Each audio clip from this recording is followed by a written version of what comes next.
Well, the ladies of The View had some criticism for Democratic Congresswoman Jasmine Crockett. The reason? Her comments that she made about Texas Governor Greg Abbott at a human rights campaign event. Here she is this week.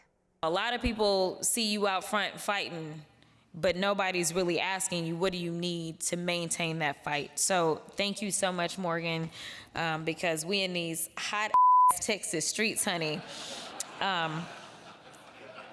Y'all know we got Governor Hot Wheels down there. Come on now. And the only thing hot about him is that he is a hot mess, honey. So yes. The View co-hosts were not too fond of her remarks. Take a look. She's effective. People gravitate towards her. This was beneath her because Marjorie Taylor Greene, we expect that. That's the only way she can get a headline is by saying crazy stuff and then everyone looks.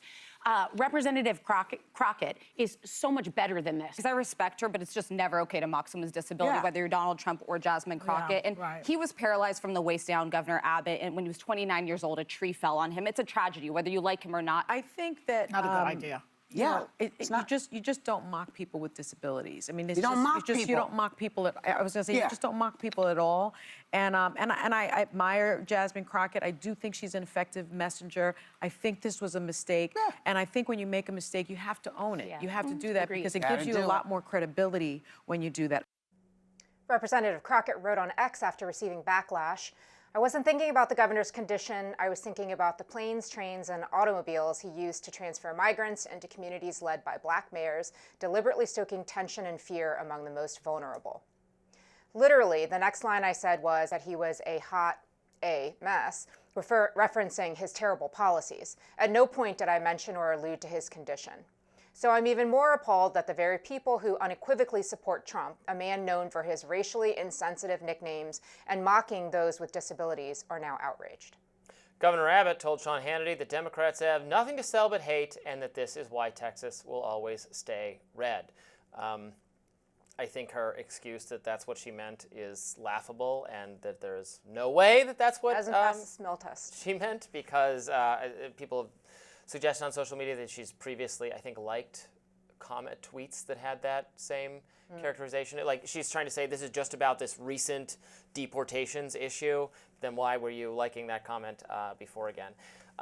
So yeah, she's getting some deserved heat for this. It's just funny to me. It was at the Human Rights Campaign dinner. Have they said anything not knowing your audience about this yet? I was talking to Amber yesterday, who hosts Rising on Fridays.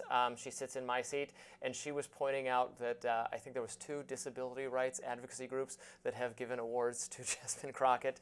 We'll see if they have anything to say about it either. Yeah. It's not good. So, I mean, everybody's saying on the Democratic side, well, she's so effective, she's so good as a media surrogate for Dems. So this is just one little insipid mistake she made.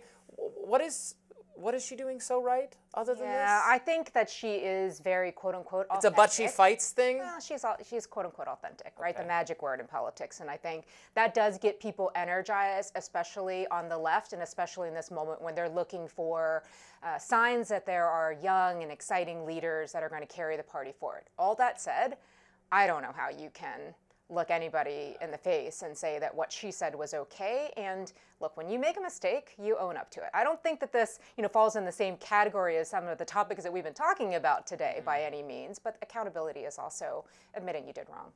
It just seems like she wants to be it's again an example of I don't care that much about incivil language being in politics. We've always been a country where there's strident and sometimes even like violent rhetoric as a part of politics.